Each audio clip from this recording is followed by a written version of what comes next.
Bismillahirrahmanirrahim. Assalamualaikum warahmatullahi wabarakatuh. Kami dari kelompok 4 akan menyampaikan presentasi sejarah peradaban Islam dengan tema Dinasti Umayyah yang beranggotakan 1. Junior Muhammad Fajar, 2. Vera Rahmawati, 3. Hani Zulaifah Nikmah, 4. Putri Adila Handayani. Latar belakang berdirinya Daulah Umayyah diawali dengan berakhirnya masa Khulafaur Rasyidin. Konflik semenjak wafatnya Utsman bin Affan menjadi penyebabnya, yaitu pertentangan dan penolakan Muawiyah dan para pengikutnya terhadap diangkatnya Ali bin Abi Thalib sebagai khalifah selanjutnya, hingga menyebabkan Perang Siffin. Perang tersebut berakhir dengan adanya peristiwa Takhem. Peristiwa Takhem ialah perundingan damai antara Ali bin Abi Thalib yang saat itu menjabat sebagai khalifah keempat dengan Muawiyah bin Sufyan yang diakui oleh pengikutnya sebagai khalifah. Kedua sahabat tersebut bertikai bahkan berperang dan menemui titik temu pada peristiwa Takhem itu. Isi perundingan damai tersebut ialah 1. Utsman bin Affan meninggal karena teraniaya. 2. Ali bin Abi Thalib dan Muawiyah harus turun dari jabatannya. 3. Pengunduran diri mereka disaksikan oleh 100 orang. Selanjutnya, terbunuhnya Ali bin Abi Thalib. Setelah meninggalnya Ali bin Abi Thalib yang dibunuh ketika sholat subuh, kepemimpinan dinasti Umayyah dipimpin oleh Hasan anak dari Ali bin Abi Thalib. Kepemimpinan Hasan tidak berlangsung lama dan digantikan oleh Umayyah dan menjadikan kota Damaskus sebagai tempat pemerintahan Daulah Umayyah. Konflik Hasan dan Husain dengan Muawiyah. Terbunuhnya Imam Husain di Karbala terjadi pada tanggal 10 Muharram 61 Hijriah atau 10 Oktober 680 Masehi. Tewasnya Imam Husain ini terjadi karena pembantaian yang dilakukan oleh rezim Yazid bin Muawiyah. Wafatnya Husain ini tidak lepas dari pertikaian dalam dunia Islam setelah wafatnya Utsman bin Affan. Selanjutnya, Perjanjian Madain. Perjanjian Madain ialah perjanjian yang dilakukan oleh Hasan bin Ali dengan Muawiyah yang bertujuan untuk mendamaikan kaum muslimin yang terus-menerus berseteru pasca syahidnya Sayyidina Ali bin Abi Thalib. Isi Perjanjian Madain ada 4 poin, yaitu 1. Agar Muawiyah tidak menaruh dendam terhadap penduduk Irak. 2. Agar pajak tanah negeri Ahwas diberikan kepada Hasan setiap tahun. 3. Muawiyah harus membayar Husain sebesar 2 juta dirham. 4. Pemilihan atau pengangkatan khalifah selanjutnya harus diserahkan kembali kepada musyawarah kaum muslimin. Setelah itu, Hasan menyerahkan jabatan khalifahnya kepada Muawiyah melalui perjanjian damai itu. Dengan demikian, berdirilah dinasti baru, yaitu dinasti Bani Umayyah. Daulah Umayyah di Damaskus berdiri pada tanggal 661 sampai 750 Masehi. Daulah Umayyah berdiri selama 90 tahun. Pendirinya bernama Muawiyah bin Abi Sufyan, sekaligus sebagai khalifah pertama. Pusat pemerintahannya berada di Damaskus, dengan sistem pemerintahan monarki yang berbentuk kekhalifahan. Selanjutnya, Daulah Umayyah di Andalusia, yang berdiri pada tahun 756 Masehi sampai 1031 Masehi. Kekuasaan Bani Umayyah di Damaskus berakhir pada tahun 750 Masehi. Kekhalifahan pindah ke tangan Bani Abbasiyah. Namun, salah satu penerus Bani Umayyah yang bernama Abdurrahman Ad-Dakhil dapat meloloskan diri pada tahun 755 Masehi. Ia dapat lolos dari kejaran pasukan Bani Abbasiyah dan masuk ke Andalusia Spanyol, dan ia kemudian mendirikan pemerintahannya sendiri dengan mengangkat dirinya sendiri sebagai pemimpin dengan pusat kekuasaannya di Cordoba. Subbab selanjutnya adalah para khalifah dinasti Bani Umayyah. Dinasti Umayyah berkuasa hampir 1 abad, tepatnya selama 90 tahun, dengan 14 orang khalifah. Dimulai oleh Muawiyah bin Abu Sufyan dan ditutup oleh Marwan bin Muhammad. Di antara mereka, ada pemimpin-pemimpin besar yang berjasa di dalam berbagai bidang sesuai dengan kehendak zamannya. Sebaliknya, ada pula khalifah yang tidak patut dan lemah. Adapun urutan-urutan khalifah dinasti Umayyah adalah sebagai berikut. Khalifah pertama yaitu Muawiyah I bin Abu Sufyan. Khalifah kedua, Yazid I bin Muawiyah. Khalifah ketiga, Muawiyah II bin Yazid. Khalifah keempat, Marwan I bin Al-Hakam. Khalifah kelima, Abdul Malik bin Marwan. Khalifah keenam, Al-Walid I bin Abdul Malik. Khalifah ketujuh, Sulaiman bin Abdul Malik. Khalifah kedelapan, Umar bin Abdul Aziz. Khalifah ke-9, Yazid II bin Abdul Malik. Khalifah ke-10, Hisham bin Abdul Malik. Khalifah ke-11, Al-Walid II bin Yazid. Khalifah ke-12, Yazid III bin Al-Walid. Khalifah ke-13, Ibrahim bin Al-Walid. Dan khalifah terakhir yaitu Marwan II bin Muhammad.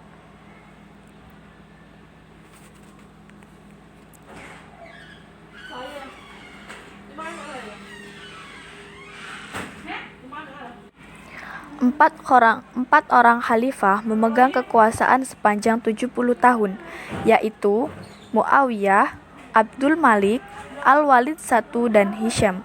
Sedangkan 10 khalifah sisanya hanya memerintah dalam jangka waktu 20 tahun saja.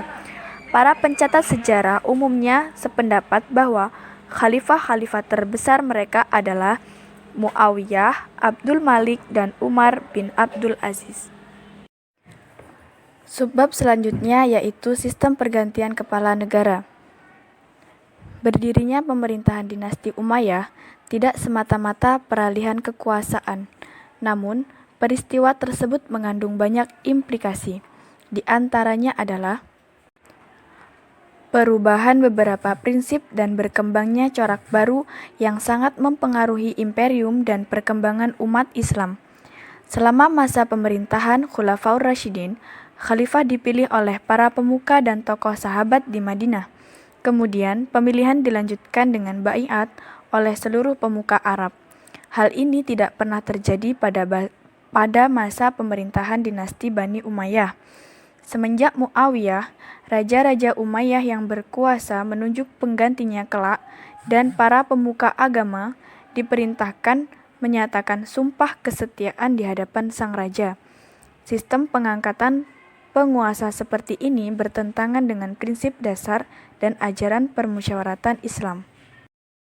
Saya akan menjelaskan perluasan wilayah Islam pada Bani Umayyah guna mempertahankan kelangsungan dakwah Islamiyah dari dua ancaman kekuatan besar dunia pada saat itu, yakni kerajaan Romawi Timur dan kerajaan Persia. Maka daulat Bani Umayyah memandang perlu mengambil langkah-langkah kebijaksanaan dalam rangka upaya menyelamatkan dan penyebaran dakwah Islamiyah. Atas dasar konsiderasi inilah, maka kemudian arena perjuangan dan pengembangan dakwah Islamiyah dilakukan pada 3 wilayah, yakni wilayah Asia Kecil, wilayah Afrika Utara, dan wilayah Timur. Wilayah Asia Kecil, Daulat Bani Umayyah mengambil Damaskus sebagai ibu kota negara dan sekaligus sebagai pusat kegiatan dakwah. Karena itu wilayah Asia Kecil menjadi sangat penting, sebab apabila wilayah ini dibiarkan begitu saja, sama halnya dengan memberi peluang kerajaan Romawi Timur memperkuat dirinya. dan ini memberi kesempatan kepada mereka untuk memukul jantung dakwah Islamiyah. Justru itulah rezim Bani Umayyah terus berusaha memukul jantung kerajaan Romawi Timur yang berpusat di Bizantium. Meskipun untuk ini harus terlebih dahulu berusaha keras menancapkan kakinya di daerah-daerah sekitar Bizantium itu sendiri dan pulau-pulau Laut Tengah seperti Pulau Rhodos, Kreta, Silia, Arwad, dan Siprus. Satu sisi meskipun kota Konstantinopel gagal direbut, namun daerah-daerah luas menuju ke sana dapat dikuasai sehingga mudah perluasan wilayah dakwah pada masa selanjutnya. Minimal membukakan jalan untuk menuju ekspansi wilayah Islam ke daerah-daerah baru. Yang kedua, wilayah Afrika Utara. Perluasan wilayah dakwah ini merupakan tindak lanjut penyempurnaan dari masa Khulafaur Rasyidin, sehingga kota Kairawan berhasil dijadikan pusat kegiatan dakwah dan selanjutnya menjadi tempat pengembangan dan penempatan tenaga untuk persiapan ke Andalusia. Wilayah Afrika Utara ini menjadi sangat kuat setelah bangsa Barbari yang terkenal setia dan gagah berani itu memeluk agama Islam. Putra-putra bangsa Barbari inilah yang berjasa besar karena telah berhasil melintasi selat sempit yang sangat strategis dalam membukakan jalan dakwah dalam melanjutkan misinya ke sebagian wilayah Italia dan melintasi pegunungan Pirenai menuju Prancis. Pada wilayah Afrika Utara inilah, khususnya Andalusia, dakwah Islamiyah dapat bertahan sekitar 9 abad dengan meninggalkan kebudayaan Islam yang tinggi dan mempunyai pengaruh yang besar di mata dunia hingga saat ini. Yang ketiga, wilayah timur. Melebarnya dakwah Islamiyah melalui wilayah timur ini, yaitu ke daerah-daerah seberang sungai seperti Sungai Jihun, Sungai Daryan, dan daerah Sin. Maka terbukalah baginya jalan menuju Asia Tenggara dan ke timur jauh. Setelah terbukanya daerah Sin tersebut, maka terbukalah pula kemungkinan yang besar bagi berdirinya kerajaan Islam Accra yang termasuk dengan Taj Mahalnya itu. Demikian pula membukakan jalan bagi berdirinya kerajaan Aceh Darussalam di Asia Tenggara dengan ibu kota Banda Aceh. Jadi untuk Indonesia buat pertama kalinya Islam masuk melalui Aceh, karena itulah tidak heran kalau Aceh dijuluki dengan Serambi Mekah. Yang keempat, memasuki negeri Cina. Khalifah Hisham bin Abdul Malik atau Khalifah ke-10 dari Bani Umayyah pernah mengirim sebuah delegasi di bawah pimpinan perwira tinggi yang bernama Sulaiman kepada Maharaja Cina yang bernama Hashum. Perwira tinggi yang diutus tersebut adalah dalam rangka untuk mengikat persahabatan. Dengan demikian, sejak saat itu terjadilah hubungan bilateral antara Daulat Bani Umayyah dengan Kemaharajaan Cina yang pada saat itu sedang dijatuhkan tatanya oleh suatu pemberontakan. Materi selanjutnya yakni kemajuan dan kelemahan Bani Umayyah. Pertama, kemajuan Bani Umayyah memiliki dua faktor, yakni faktor internal dan juga faktor eksternal.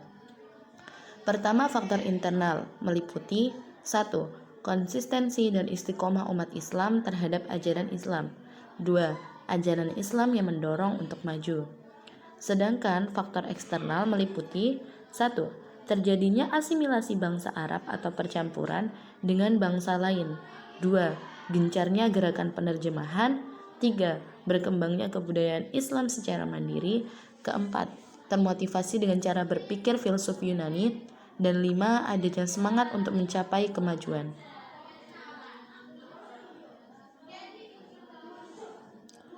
Kemajuan dinasti Umayyah berada di beberapa bidang, meliputi bidang politik, bidang pendidikan, bidang seni budaya, bidang militer, dan bidang keuangan.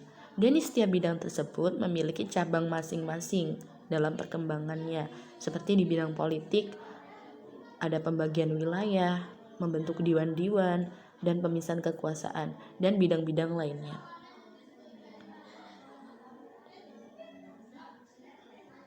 Pertama, bidang politik. 1. Pemisahan kekuasaan.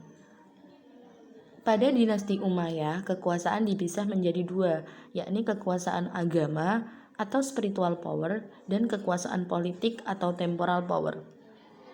Kedua, pembagian wilayah.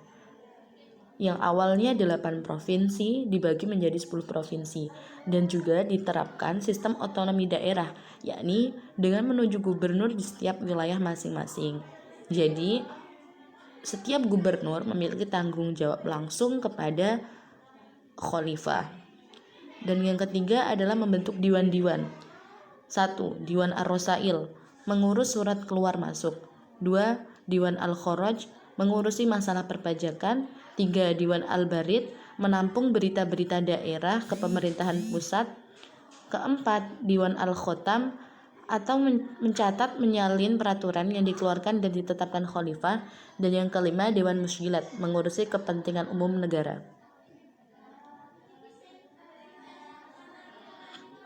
Selanjutnya yakni bidang pendidikan. Ada beberapa perkembangan. 1. Pembukuan hadis pada masa Umar bin Abdul Aziz. Kedua, didirikannya lembaga-lembaga pendidikan seperti pendidikan kutab, pendidikan masjid, pendidikan badi'ah, pendidikan perpustakaan, majelis sastra, bamaristan atau studi kedokteran, madrasah Mekah, madrasah Madinah, madrasah Kufah, madrasah Basroh, madrasah Damsyik, madrasah Fistat yang berada di Mesir. Selanjutnya, masih di bidang pendidikan, yaitu perkembangan ilmu pengetahuan. 1. Al-ulum syariah, yakni ilmu-ilmu agama, yakni ilmu fikih dan tafsir Al-Quran. Kedua, al-ulumul lisaniyah, ilmu-ilmu yang perlu untuk memastikan bacaan Al-Quran, menafsirkan dan memahaminya. Ketiga, tarikh atau sejarah, meliputi tarikh kaum muslimin, riwayat hidup pemimpin-pemimpin mereka, dan tarikh umum. Ilmu selanjutnya yakni ilmu qiraah, yakni ilmu yang membahas tentang membaca Al-Quran. Pada masa ini termasyhurlah 7 macam bacaan Al-Quran yang terkenal hingga sekarang dengan sebutan qiraah sab'ah. Selanjutnya yakni ilmu hadis. Di antara muhadis yang terkenal pada masa ini ialah Az-Zuhri, Ibnu Abi Malikah, Al-Auza'i Abdurrahman bin Amr, Hasan Basri, dan Asy-Sya'bi. Selanjutnya yakni ilmu nahwu, ilmu yang menjelaskan cara membaca suatu kalimat di dalam berbagai posisinya.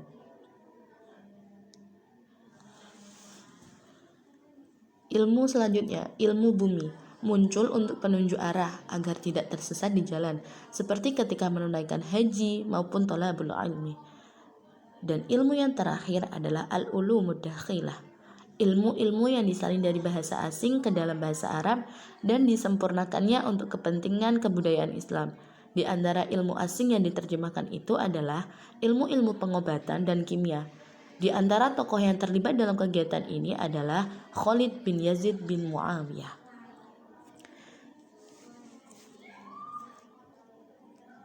Perkembangan selanjutnya terdapat di bidang militer. Pertama, perluasan wilayah. Di masa dinasti Umayyah mengalami perluasan wilayah yang cukup memuaskan, meliputi 1. Penaklukan Tunisia, 2. Penaklukan Khurasan sampai Sungai Oxus, 3. Penaklukan Afghanistan sampai Kabul, 4. Penaklukan Baghanabaj, Bukhara, Khwarizmiyah, Fergana dan Samarkand, 5. Penaklukan Aljazair dan Maroko, 6. Penaklukan Cordoba, 7. Penaklukan Kosevil, Elvira dan Toledo, 8. Mengganti ibu kota Spanyol setelah Cordoba jatuh. Mengapa kaum muslim mudah untuk menaklukkan wilayah, perluasan wilayah? Karena pasukan Islam memperoleh kemenangan dengan mudah karena mendapat dukungan dari rakyat setempat yang sejak lama sudah menderita akibat kekejaman penguasa sebelum Islam. Bidang militer yang kedua yaitu dibuatnya undang-undang wajib militer yang bernama Nizamul Tajnibil Ijbari.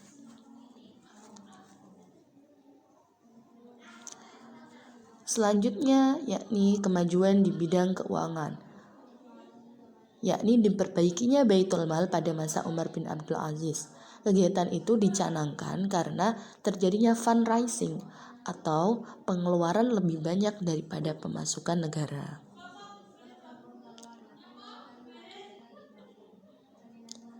Dan kemajuan yang terakhir terdapat di bidang sosial budaya. 1. Bidang bahasa dan sastra, yakni penyeragaman bahasa, yakni bahasa Arab di masa Al-Walid bin Abdul Walid.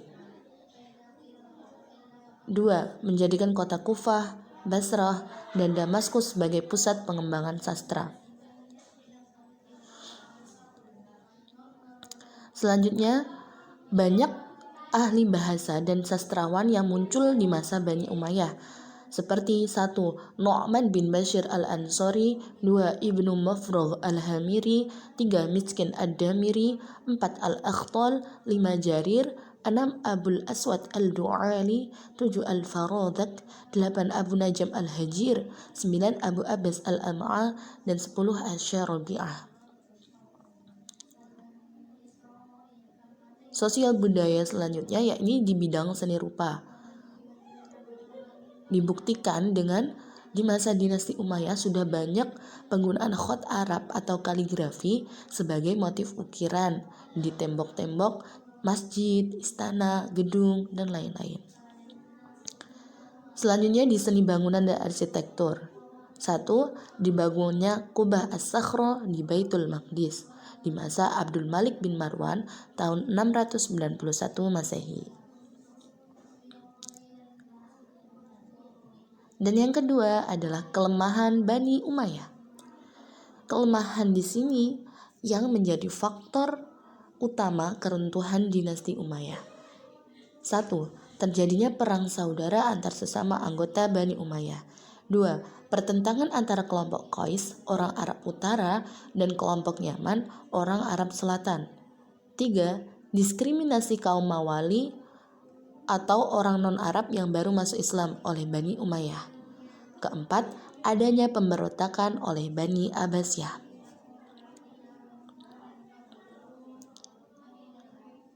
Mungkin itu saja yang dapat kami sampaikan.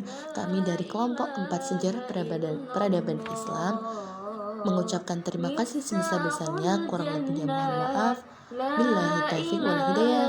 Wassalamualaikum warahmatullahi wabarakatuh.